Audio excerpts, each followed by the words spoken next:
क्या बुआ सास देवरानी जेठानी को लड़वा पाई? दीपा और अनीता दोनों ही देवरानी और जेठानी थी।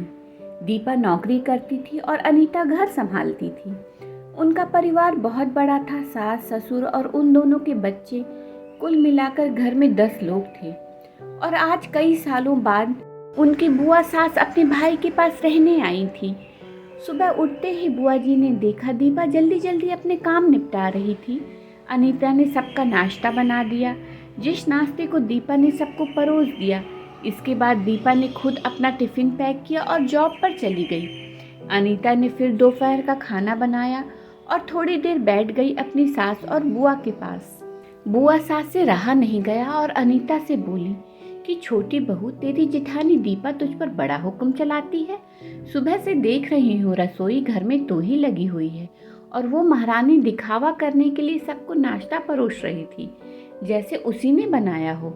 ये सुनते ही अनीता ने अपनी बुआ सास की तरफ देखा और बड़े प्यार से कहा, नहीं, ऐसी कोई बात नहीं है बुआ जी, दीपा दीदी बहुत ही अच्छी हैं। बुआ बोली, तू बहुत भोली है अनीता, पर मैं सब समझती हूँ, इतनी बूढ़ी मैं ऐसे ही नहीं हुई हूँ। अनीता से अब रहा नहीं गया और वो बोली कि बुआ जी, आपको दीपा दीदी का बाकी सबको नाश्ता परोसना दिखा, मगर आपको ये नहीं पता कि उन्होंने मुझे डांट कर सबसे पहले नाश्ता करवाया, फिर चाय पिलाई, और वो रोज़ ही मुझे सबसे पहले नाश्ता करवा देती हैं, वरना सबका नाश्ता बनाती तो मैं नाश्ता ही ना कर पाऊँ। वो मेरा कितना ख्याल रखती हैं। दीदी सुबह जल्दी उठकर मंदिर की सफाई करके फूल सजा कर रखती हैं और वो मुझे खुद से 1 घंटा लेट उठने को कहती हैं, क्योंकि मुझे उठते ही नहाकर सीधा रसोई में जाना पड़ता है। शाम को ऑफिस से आते वक्त दीदी बाजार से सब्जियां भी लेकर आती हैं, क्योंकि हमारे हस्बैंड रात को लेट हो जाते हैं और दीपा दीदी ने सासू माँ को बाजार जाने से मना किया है, क्योंकि माँ जी अब 60 साल से ऊपर की हो चुकी हैं, कहीं बाजार जाते वक्त उन्हें तकलीफ ना हो जाए। वैसे भी उनके घुटनों की परेशानी है और जब माँ जी को घूमने का मन होता है तो दीपा दीदी छुट्टी करके खुद उनको घुमाने लेकर जाती हैं। और हाँ बुआ जी, दीपा दीदी रोज़ शाम को आकर खाना बनाने में मेरी खूब मदद करती हैं, चाहे वो कितनी भी थकी हुई हूँ। वो मेरी जेठानी ज़रूर हैं, मगर मुझे वो अपनी छोटी बहन ही मानती हैं और मैं उन्हें बड़ी बहन मानती हूँ। ये सब सुनते ही बुआ जी चुप हो गईं। शायद उनकी चुगली अनीता के आगे फेल हो गई। शाम को दीपा सब्जी की थैली अनीता को पकड़ाते हुए बोली कि अनीता, सब्जियों के साथ वाले थैले में तुम्हारी फेवरेट लेखक की किताब भी लाई हूँ। ये सुनकर अनीता खुश हो गई और बोली, थैंक्स दीदी। अनीता सब्जी की थैली किचन में रखी और किताब रखने अपने कमरे में चली गई। तभी बुआ जी ने दीपा को आवाज़ दी, बड़ी बहू ज़रा यहाँ आना।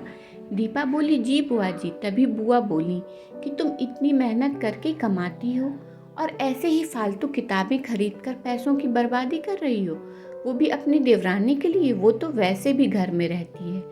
क्या है, तुम दिन भर मेहनत करती हो और वो घर पर आराम करती है। इस बात पर दीपा मुस्कुराई और बोली, क्या बुआ जी, आराम? और अनीता, उसे तो कह कह कर आराम करवाना पड़ता है। सुबह से बेचारी लगी ही रहती है। किचन में सबकी अलग अलग पसंद, मेरे और उसके मिलाकर 4 बच्चों का टिफ़िन सब वो ही करती है। फिर भी उसके चेहरे पर हमेशा एक सुंदर सी मुस्कान ही रहती है। सुबह की चाय पीने का भी समय नहीं रहता उसे। और जब दोपहर बच्चे आते हैं, फिर उनका खाना, उनकी पढ़ाई सब वही देखती है।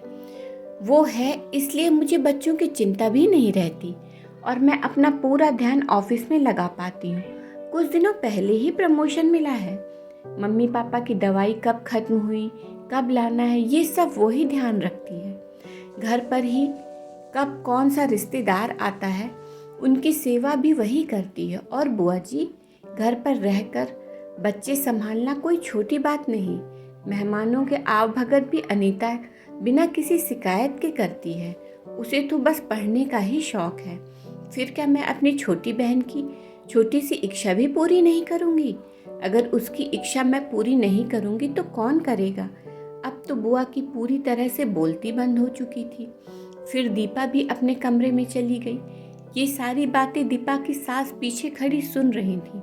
वो बुआ के पास आकर बोली, जीजी, ये दोनों देवरानी जेठानी जरूर है, मगर इनका प्रेम दो सगी बहनों से भी ज़्यादा बढ़कर है। ये दोनों एक दूसरे का अधूरापन पूरा करती हैं। मेरे घर की मजबूत नींव हैं ये दोनों। पहले मैं भी एक बुरी सास थी और हमेशा ही मैं इनको लड़वाने की सोचती थी, लेकिन इनके प्रेम के आगे मैं भी पिघल गई। और वैसे भी इनको लड़वा कर नुकसान तो हमारे ही घर का है ना, इसलिए मैं भी इनके प्रेम में मिल चुकी हूँ। लेकिन ये बातें बुआ सास को समझ नहीं आई और वह मुंह घुमाकर अपने कमरे में चली गई, क्योंकि वो तो इन्हें लड़वाने आई थी। लेकिन दीपा और अनीता जैसी बहुओं के बीच दरार पैदा करना बिल्कुल नामुमकिन था। और दोस्तों, अगर दीपा अनीता जैसी बहू बेटी घर में हो तो उनके प्यारे घर को बड़ी से बड़ी ताकत भी नर्क नहीं बना सकती। वाकई में ऐसी बहुएं हर घर में हो तो हर घर एक स्वर्ग बन सकता है। इस कहानी के बारे में क्या सोचते हैं दोस्तों? कमेंट में ज़रूर बताइए। धन्यवाद।